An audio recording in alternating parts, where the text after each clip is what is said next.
पिछले एपिसोड में योंगकुंग को पता चल गया था कि टैन्यू ने लियू रुलोंग को मार दिया है। अब योंगकुंग टैन्यू पर काफी गुस्सा हो जाता है और इस पर अटैक करने आता है, लेकिन ग्रेट एल्डर उसे रोक देते हैं और कहते हैं कि टैन्यू ने जो किया वह सही था। सबसे पहले लियू रुलोंग ने ही टैन्यू को मारने की कोशिश की थी। लॉ एनफोर्समेंट एल्डर होकर भी तुम्हें यह बात समझ नहीं आती।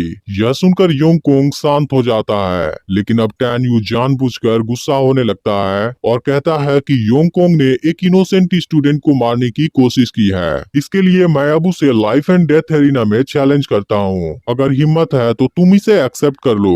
यह सुनते ही योंगकुंग तुरंत ही चैलेंज को एक्सेप्ट कर लेता है। इस पर ग्रेट एल्डर टैन्यू को डांटते हैं और कहते हैं क्या तुम पागल हो गए हो। तब टैन्यू मासूम बनते हुए कहता है सॉरी एल्डर, मैं अभी थोड़ा सा गुस्सा हो गया था और मैंने गुस्से में ऐसा बोल दिया। मैं योंगकुंग के साथ बैटल नहीं करना चाहता। यह सुनकर योंगकुंग कहता है कि मैंने तुम्हारे चैलेंज को एक्सेप्ट कर लिया है, जिसे यहाँ मौजूद हर स्टूडेंट और एल्डर ने सुना है। अब तुम्हें किसी भी हालत में मेरे साथ लाइफ एंड डेथ एरिना में आना होगा, क्योंकि यह सेक्ट का रूल है। अब असल में टैन्यू भी यही चाहता है, लेकिन वह फिर मासूम बनता है और कहता है कि इतने पावरफुल इंसान का मुकाबला मैं कैसे कर सकता हूँ, मुझे यह चैलेंज नहीं करना। तभी योंगकुंग कहता है कि अब तुम्हारे पास कोई रास्ता नहीं है, या तो तुम लाइफ एंड डेथ एरिना में मर सकते हो, नहीं तो मेरा मजाक बनाने के लिए मैं खुद तुम्हें मार दूंगा।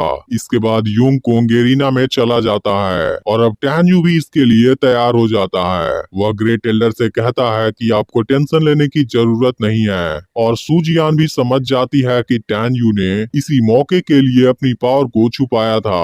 अब ग्रेट एल्डर को मेंगई से टैन्यू की असली पावर पता चल जाती है। फिर वह कहते हैं कि टैन्यू तो एक मॉन्स्टर है, मैंने आज तक किसी के पास इतनी फास्ट कल्टीवेशन स्पीड नहीं देखी थी। इसके बाद वह मेंगई से बाकी स्टूडेंट के नहीं लौटने की वजह पूछते हैं, जिस पर मेंगई बताती है कि उन सभी ने टैन्यू को मारने की कोशिश की थी, इसलिए टैन्यू ने उनको मार दिया।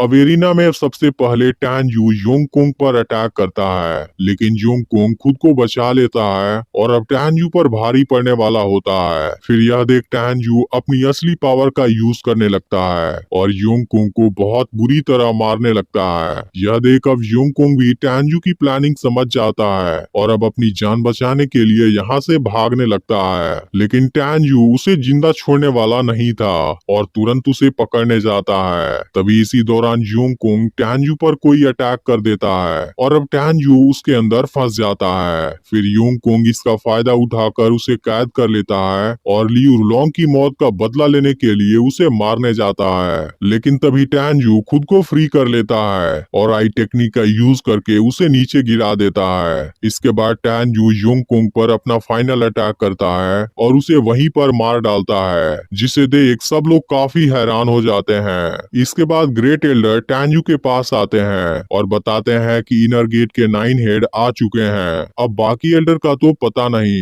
लेकिन तुमने मीरोन कुन और लिंगहू को मारकर बीस्ट सोल डिवीजन के सेकेंड एल्डर और सेक्रेट सोल डिवीजन के चीफ एल्डर को ऑफेंड कर दिया है। जब वो तुमसे बात करने आए तब तुम केयरफुल होकर बात करना।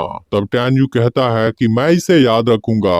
फिर ग्रेट एल्डर टैन्यू के पावर की तारीफ करते हैं और कहते हैं कि तुम्हारे पास जरूर कोई बेस्ट क्वालिफिकेशन होगी। तब टैन्यू कहता है कि वैसे तो मेरी क्वालिफिकेशन अभी बेस्ट नहीं है, लेकिन उससे कम भी नहीं है। अब सूजियान टैन्यू से फ्लाइंग स्वॉर्ड की बात करने लगती है। फिर टैन्यू उसे समझाता है कि मैंने तुम्हें जो 5 सोल स्वॉर्ड टेक्निक दी थी, उसकी असली पावर का यूज करने के लिए तुम्हें अलग अलग एट्रीब्यूट वाले 5 फ्लाइंग स्वॉर्ड का यूज करना होगा। यह सुनकर सूजियान काफी खुश हो जाती है। इसके बाद टैन्यू इनके साथ अपने फ्लाइंग स्वॉर्ड को सेल करने चला जाता है। तभी 2 लड़कियां उसे देख फिदा हो जाती हैं, जिस पर कुछ स्टूडेंट कहते हैं कि तुम्हें दिखाई नहीं देता, टैन्यू के साथ में पहले से ही 2 ब्यूटीफुल लड़कियां हैं। कुछ समय बाद टैन्यू वापस आने पर एक लड़की को देखता है, जिसकी सब तारीफ कर रहे होते हैं। फिर स्टूडेंट बात करते हैं कि हमने तो इसे पहले कभी नहीं देखा, हो सकता है यह कोई नई स्टूडेंट हो। फिर सूजियान कहती है क्या यह मेंगई से भी ज्यादा खूबसूरत है। इसके बाद यह लड़की इनके सामने आती है, जो वाकई में बहुत ही खूबसूरत होती है और खुद टैन्यू भी किसी वजह से हैरान हो जाता है।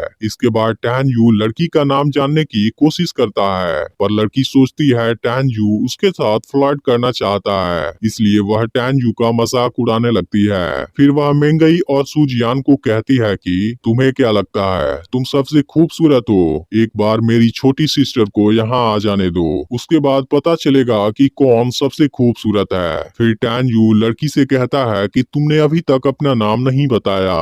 इसके बाद लड़की अपना नाम नानगोंग रुक्सिया बताती है। फिर सुजियान कहती है क्या तुम्हारी सिस्टर दुनिया में सबसे खूबसूरत है, फिर तुम उसका नाम बता दो ताकि कभी मिले तो मैं उसे पहचान जाऊं। तब रुक्सिया कहती है मुझे तो पता नहीं कि मेरी सिस्टर पूरी दुनिया में सबसे खूबसूरत है, लेकिन जितने भी लोग यहाँ पर हैं हम सभी खूबसूरत हैं। इसके बाद वह अपनी सिस्टर का नाम नानगोंग यूकिन बताती है, जिसे सुनते ही टैनजू कुछ याद करने लगता है। लेकिन हमें पता है कि यूकिन वही लड़की है जिसके साथ टैनजू शादी करने वाला था, लेकिन फिर वहाँ कोई आकर उसे अपने साथ लेकर चला गया था।